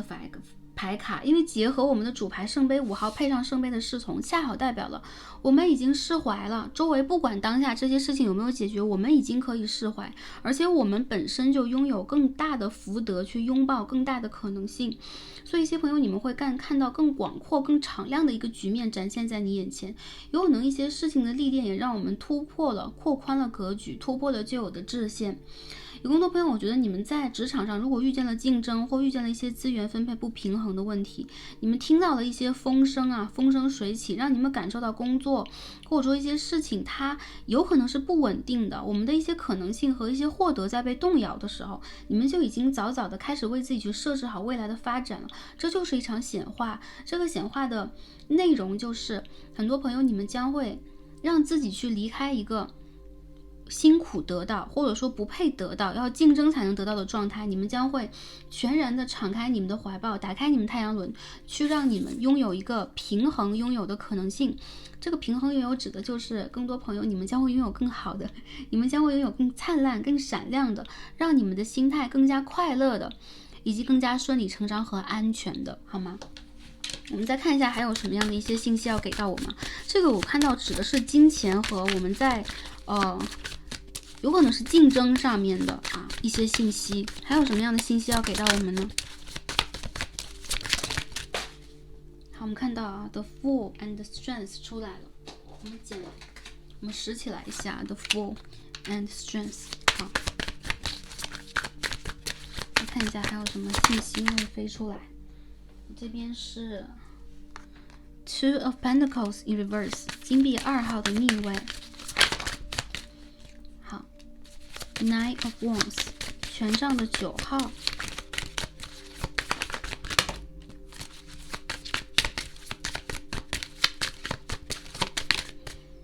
Nine of Wands， 哇，有没有？是什么能够让我们第4组的朋友离开失望，不再纠结，重新燃起斗志，像火一样的灿烂的去燃烧和奔赴美好的前程能量很好啊，是新的选择。为什么？因为这边我们出现金币2号逆位了，就底下的卡牌我们看到很多正位牌，唯有这个牌中间的信息在告诉我们要聪明的做一个转换，要根据能量和信息快速的做出某一种调整，是非常灵动和灵活的。在资源枯竭的情况底下，不去进行争取和就是缠斗啊，不去跟负面的能量和一些信息进行缠斗，释放掉失望的情绪和悲伤的感受，直接就是迎难而上。我看到第4组的朋友直接就是一个突破和大翻身啊，这个大翻身指的是你们的选择是成功的，而且你们将会向着你们的目标很快的走过去。那我看到从这边的牌来讲，第4组的朋友本身你们的福德啊，可以说是本身你们的积累，或者说你们当下处在的状态是足够的，但是什么让我们去感受到了变化，感受到了不安，感受到了失落和失望呢？我认为有些朋友有可能对待人比如人性本身和一些跟人之间的沟通和交集，在这个过程里面你们产生了一定的不满和一定的委屈，这个里边其实是有情动所在的，就是我们的情动了，它就容易，比如说我们跟一个合作对象，我们跟一个情感对象进行连接，只要我们在为此而动心，我们就会拥有这个可能性是失落和失望以及悲伤。所以我觉得其实第4组朋友你们要重新振作起来，也就要告诉你们，就是这件事情并不重要，能够重新振作和走向你们的这个既定的目标才是你们初心的下达。如果当下我们在初心以外又设置了更多的重围，我们应该去降服周围的这些可以说是越轨的脱轨的想法，我们去降服他们的私心，我们去在竞争当中独占鳌头等等，这个让我们整体的这个显化过程非常的辛苦。所以我们第4组的朋友是卸掉枷锁，卸掉负累，直奔主题的一种成功模式啊。这边我们看到的 New Beginnings， 一些朋友你们将会争取到新的工作，你们将会争取到新的项目，时间点呢应该就在未来的1个月当中了然后更多的朋友，我觉得你们本身的财富指数我们刚刚所说福德呀，或者说你在做的很多事情，其实是具有非常强的一个积福德的效果。我看到你们的给予，有可能你们的某一种隐忍，或者说你在某一些事情上强烈的努力和这个投入个人能量的信号已经被宇宙传达。本身我看到第4组朋友就是战士啊，你们基本上就是可以战无不胜的。如果在某一个阶段你们感受到挫折和阻碍，这只代表了我们需要战胜情绪。OK， 我们需要战胜情绪本身，我们需要面对事件本身。如果这是感情问题的话，我看到更多朋友你们将会拥有新的可能性。如果你们打算去，我看到是征服一个人或征服一段感情的话，这个感情也会拥有新的机会，但是你们需要有新的方式去开始这个爱，就代表了你需要是新的，你需要让自己是比如说有了新的铠甲，有了新的形象，有了新的创意。所以在未来这个阶段，我看到第4组朋友你们需要去建设一些新的人生计划，可以出去走一走，旅行一下，可以去云游一下四海。如果没有这个时间或者说没有这个体力的朋友们，也可以去做一些新的创作和创想。我看到你们是魅力无穷的人啊，只要你们肯去展现自己，可以被你们的火光照亮，也可以去帮助你们捍卫你们胜利果实的人是非常多的。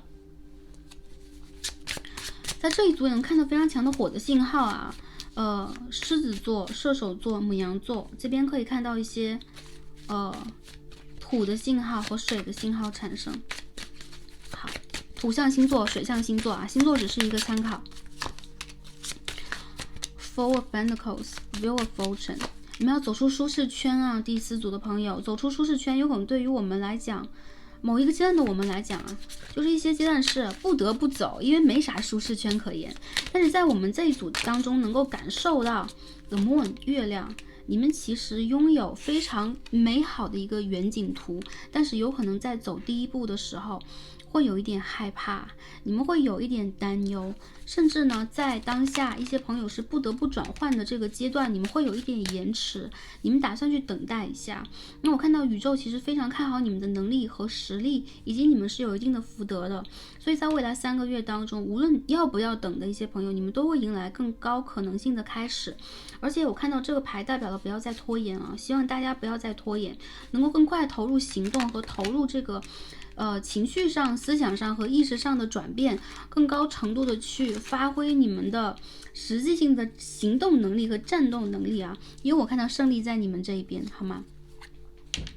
好，然后非常好的一个信号就是在冬至到来的时候，更多朋友你们的心态会回归到一种霸气的心态啊，不一定是霸主心态啊，但一定会让你们感受到有更强烈太阳轮的能量进入，因为我们在冬至恰好是就是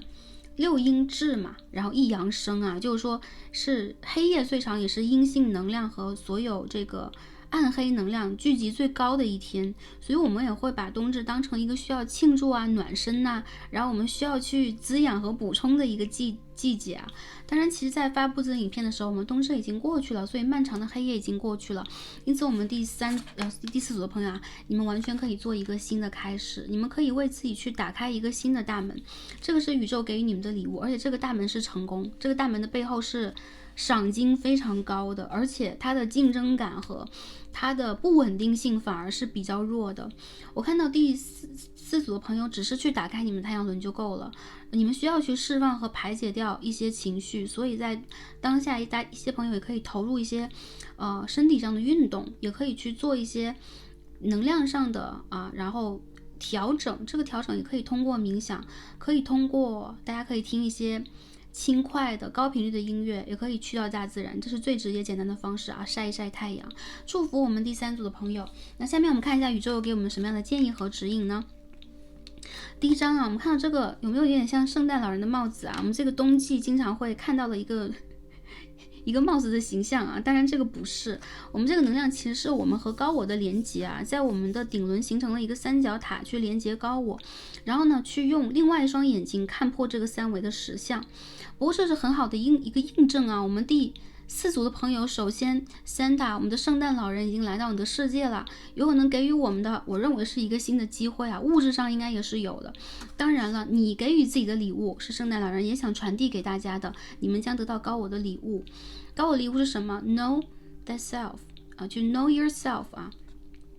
知道你自己，了解你自己，重新理解你自己。所以你是谁？我们在这个卡牌的这个书本的解读当中讲的是，你不是一滴海水，你是海，你是海洋本身，你是一片大海。所以我们第4组的朋友，你们是海洋，你们的某一个情绪，某一个震动，你流下来的一滴泪，看似是当下你的所有，其实你拥有的更多更多。当你一个全局的就是考量方式去看待你自己的时候，你会发现你有无限的机会和可能性，并且在你的内在已经生发，或者说已经组成和构成这些可能性，你们是值得去瞩目到这一点啊。然后我们这边有2双眼睛，其实它代表了用多个角度、多重维度来看待这个事件。所以我觉得第4组的朋友其实跟超越周围的人对于你的认知，甚至超越你对于你的认知，你是非常博大的。我们在这边呢，鼓励第3组的朋友将我们内在这个水大的能量排一排啊，就是去释放掉一些我们的悲伤和对于过往的认知和认证，哪个是我，那个痛苦的是我，还是那个挫折的是我，还是那个伤害了被伤害了，或者说那个伤害了别人的是我呢？一些朋友我觉得在情感上也是一样的，你们需要重新以初心最初的爱的方式去爱，因为我看到你们的爱其实是非常灿烂的。如果它已经在某个阶段枯萎，或者说形成了一定的纷争，一定是哪个显化的环节出了问题，我们重新调整一下。这个问题的本身不必深究啊。当你们发现你们是一片海水，你们是这个太阳本身，你们是宇宙本身的时候，没有任何问题需要解决，只是一个转变罢了。第2章啊，我们看一下宇宙给我们的一句箴言是什么？我们读一下这当中的宇宙的一句箴言。過ちを責めてはなりません。慈悲の心で許すことです。不责怪过去的过错，本着一颗慈悲心原谅。Don't blame people for their mistakes. Forgive them in the spirit of compassion. 好。放过他人的过错啊，用慈悲的心去包容这一切，允许这一切，原谅这一切。这个就是我们这个 disappointment 源头吧。有可能我们没有办法去真正在内心当中柔化和软化某一些人的过错。我看到一些朋友，你们是听到了一些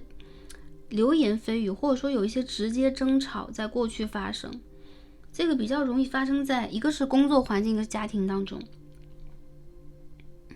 不像是感情类的。但是我们第四组的朋友啊，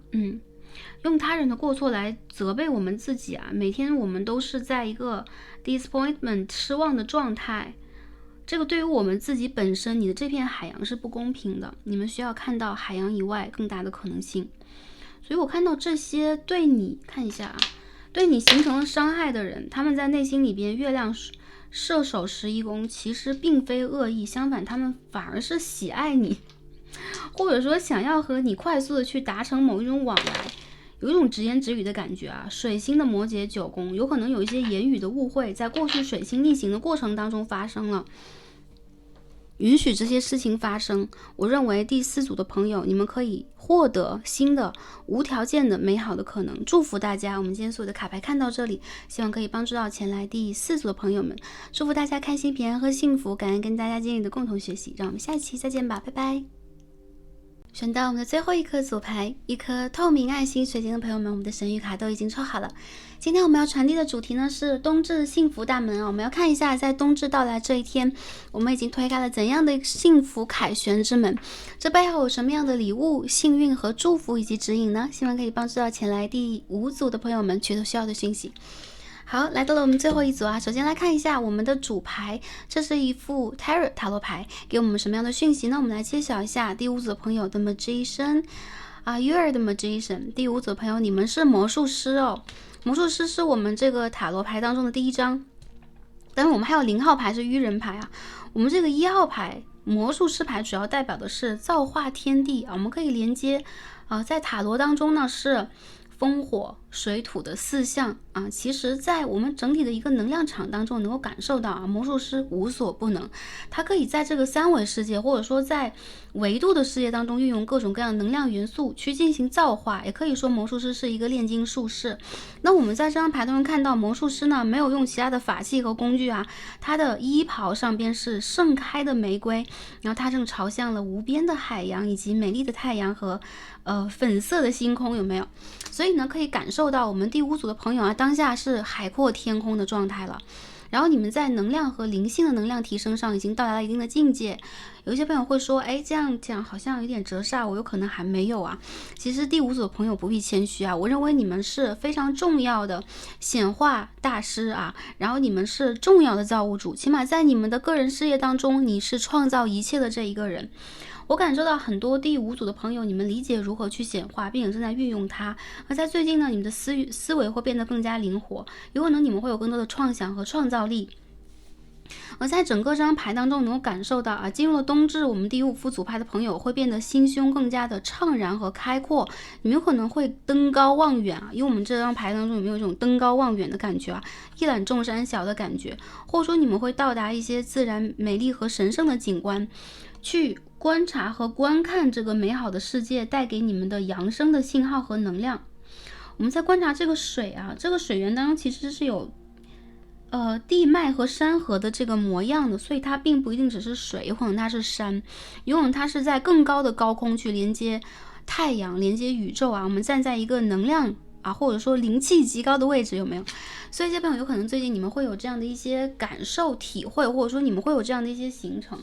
我认为第5组的朋友能量非常通达，所以最近你们在想的事情容易成真。还有就是你们就是奇迹的本身，所以如果你们打算去创造奇迹，改变当下的状态，我觉得在冬至到来之后，你们的心情会豁然开朗，状态也会非常明显的指向你们的显化将会成功。也有更多朋友在最近你们会提高个人的技术技能和沟通水准，你有可能会对待未来有更明确的目标和更清晰的一个脉络。看一下我们的副牌啊，副牌我们的这个信息比较有趣 ，Spirit Guardian of Autumn。OK， 这是我们秋季的这个指引精神，因为我们已经到了冬季啊，所以在秋季的时候，我们能够收到的这个信息是 Letting Go。森林之神啊，大地之母在教会我们如何释放，如何去滋养和疗愈自我，找到我们内在智慧。所以我看到有很多5副牌的朋友，有可能在过去的3个月到当下，你们都在学习如何 letting go， 如何释放，如何让事情回归它本真的状态。并且我们可以看到这2张牌有没有手势是一样的，我们都有没有在举手？有没有？来举手去感受什么？其实通过我们的手轮在进行某一种释放和能量的连接。所以我看到很多第5组的朋友啊，首先还是一样，灵性的能量和信号是比较充足的。还有就是你们当下通过了某一种释放之后，你们在不管是心灵上，在个人的磁场当中，还是在3维世界，都会拥有更高的空间，让你们进行新一轮的显化。所以这张牌的出现代表的并不是单纯的劝诱啊，我认为是在告诉我们第5副牌的朋友，你已经完成了一个 letting go 的课题，你已经完成了一次放手，一次释放，你已经知道如何去找回自己。所以宇宙会给予你的礼物是让你成为一名魔术师，让你重新去造化你的天地啊，并且有可能更多的朋友，你们将会通过你们的智慧，有可能是思维，有可能是口才啊，然后在未来呢去拥有更高程度的发展。好，下面我们看一下我们 Tarot 塔罗牌在告诉我们什么呢？我们一起来连接一下啊。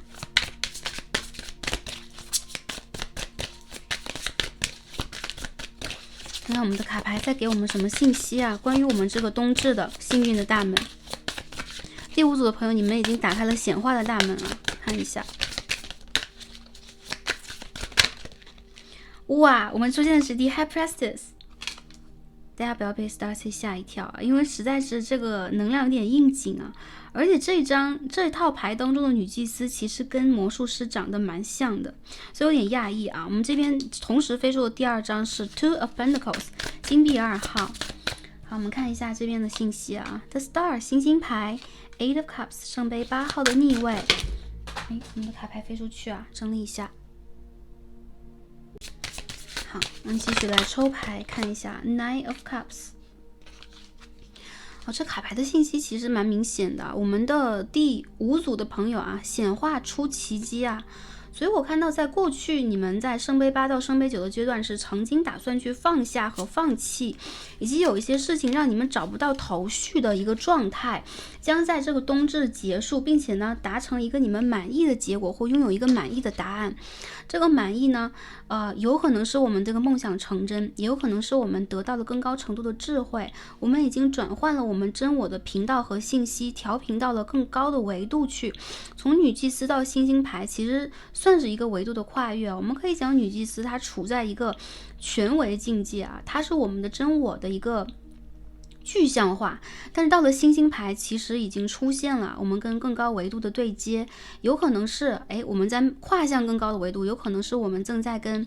这个卡牌当中有没有一种七星啊跟卯宿星的这种状态啊，有可能是我们正在去提升我们个人的磁场，去连接到更高水准的文明和更高维度的存在，让我们可以在智慧和个人能量上都得到一种通达。当然这个卡牌里边也代表了，我认为一些朋友你们属于升维成功，属于能量合一，也属于一个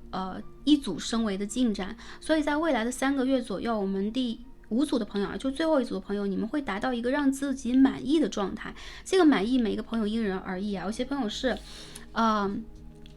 我能够快乐单纯的去感受这个人生，我是满意的。一些朋友是我要得到一些事件的进展，得到工作，或者说得到情感中的承诺，我是满意的。但是我看到你们在过去对待满意的评价也发生了非常大程度的变化，有可能在这个平行的时空当中，你们对待满意的标准已经不一样啊。我们这个满意 Nine of Cups 指的是心满意足，就是我们的心是满的，我们的意念，我们的感受都是足够不管我们拥有的是9个杯子还是10个杯子。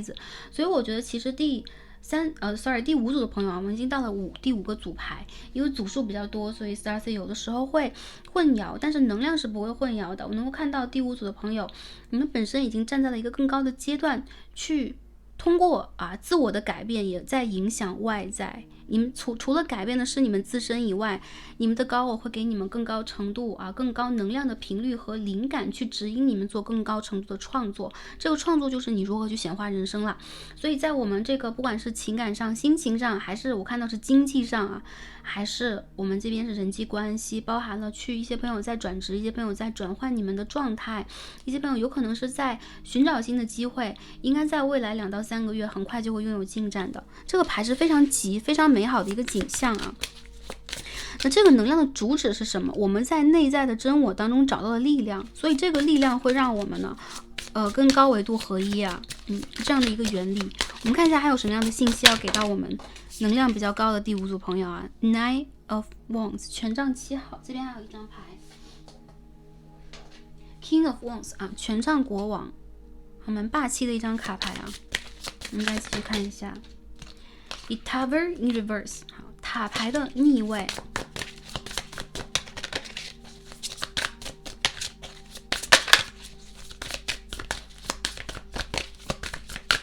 看一下还有什么信息要给到我们呢？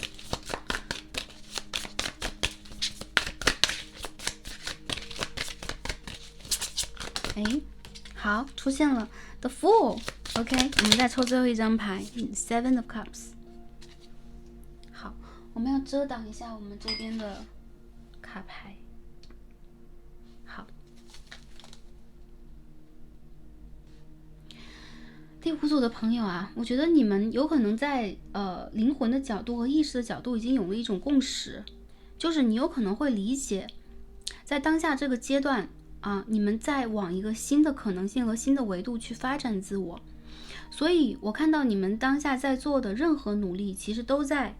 通向一个美好的，而且是唯一的可能。因为在平行宇宙当中，可能性啊，并不是那么的多啊，所以在当大家升维了之后，这个可能性在当下这个路途上是唯一的，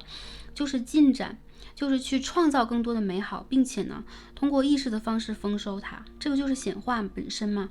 当塔牌的逆位上边出现星星牌的时候，也代表了有一些可能性的压力、危机、阻碍和崩溃，一个制式的崩溃不会发生在我们第5组朋友的身上，因为你们到达了一个更高维度的角度。所以我看到当下3维世界的纷争应该是殃及不到你们，不管是我们周围的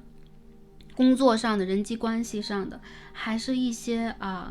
有可能是就是说组织人际之间的往来就产生到的一些矛盾，基本上影响不到我们第5组的朋友。无论怎么样，你们在新的大门之前向前踱步你们会发现其实这场有趣的甚至是瑰丽的，甚至充满奇迹的游戏是为你们而敞开的。而在未来我们看到有圣杯7号、圣杯8号、圣杯9号配愚人牌出现，那这边就是你们打算去显化什么，什么容易完成。那并且呢，在这个之前有可能一些朋友要对镜一些，或者说遇到一些可能性的考核和考验。因为我们这边这个圣杯7号是女神看到了很多周围的诱惑，她的能量不为之所动有的诱惑是玫瑰我爱你，有的诱惑是我给你金山银山我送给你各种这个世界瑰丽的宝藏。但是我们的女神呢，她是抱手在胸前她是在一个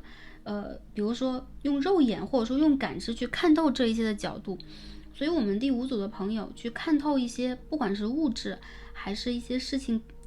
它所展现的这个虚像看透一个事情的虚像，你们将会发现在内在的充足将会引发你们外在的成功，而外在的成功会帮助你们更加坚定的去突破一些虚像并且在感情和人际关系上，你们不大容易遇见欺骗你们的人了，因为你们已经度过了过去就有的一个模式。这场考核结束之后我看到很多朋友你们会阴阳平衡，你们会非常注重自我的发展，并且你们会非常努力的去展现你们所经历的带给你们的这种内在智慧然后会内外可以说知行合一的去示现出你们想要的样子。所以我看到其实第5副牌的朋友，你们当下的存在和你们到来以及你们未来的人生线条的这个开展其实是有别样的意义的。宇宙希望你们可以通过你们的维度或者说你们所在这个维度的频率去影响和帮助到更多的有情众生。然后更多朋友，我觉得你们在过去如果突破了一些情感的关口，或者说名利的关口，这是一件非常好的事情，宇宙一定会为此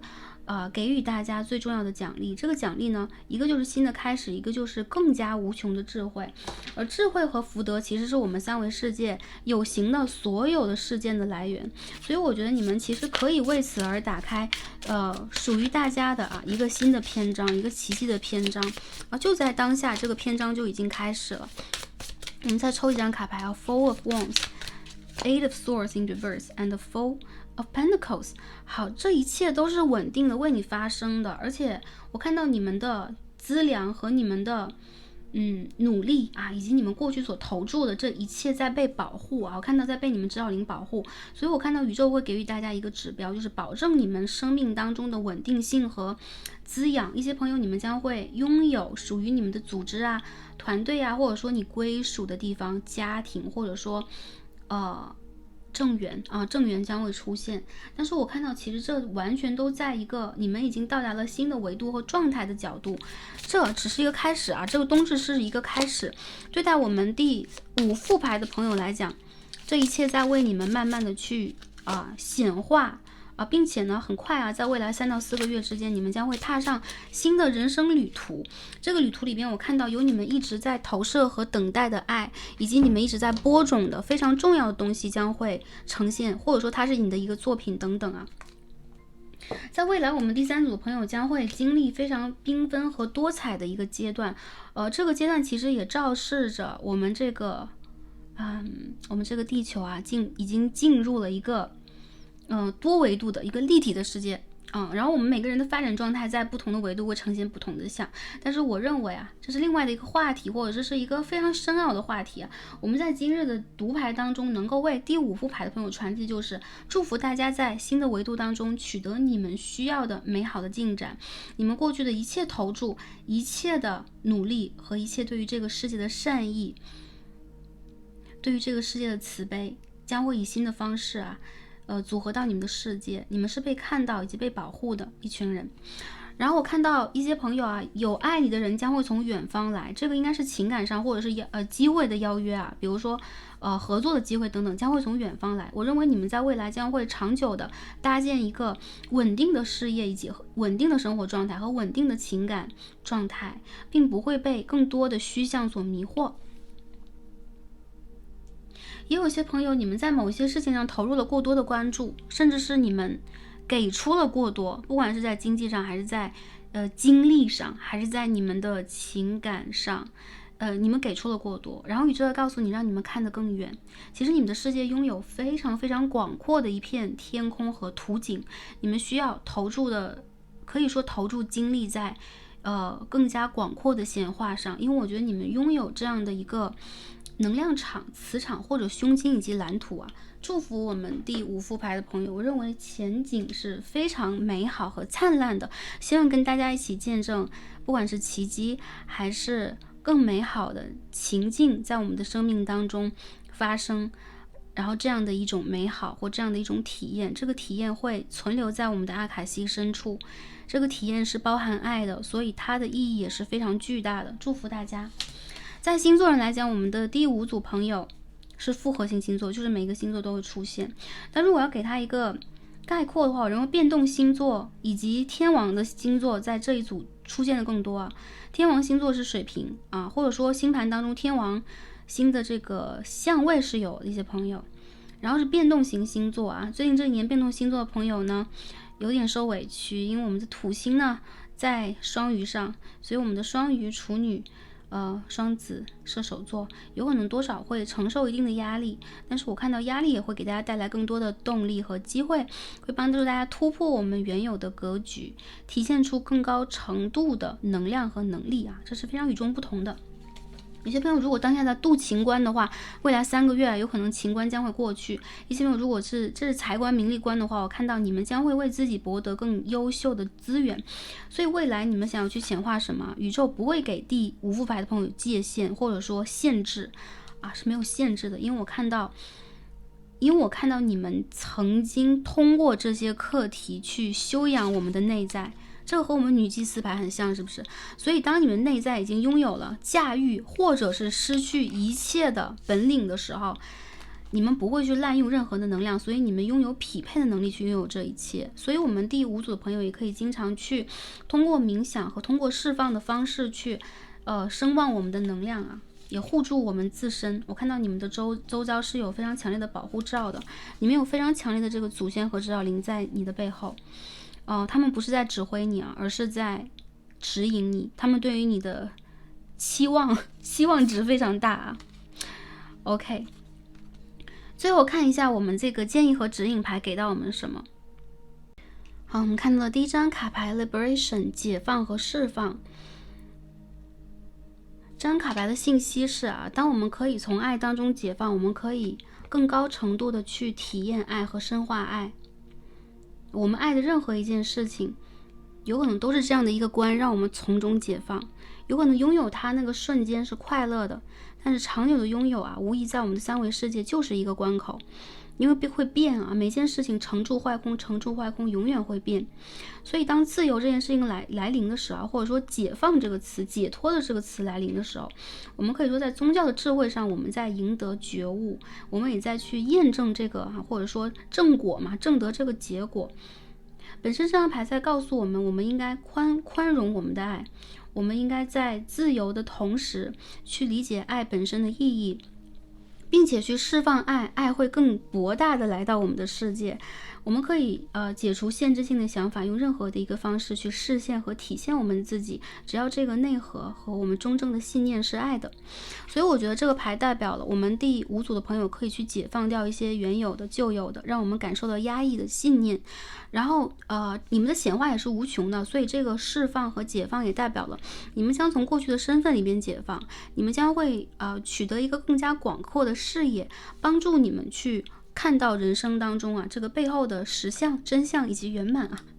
祝福大家都可以在这个过程当中感受到圆满当中中正的幸福，有归属的光和美。那第2个卡牌我们宇宙的箴言，看一下这张牌在告诉我们什么，这句话在给我们什么样的一个信息和信号この世界でさえも価値のあるもの、それは相手の思いやる心です。Kindness is the most valuable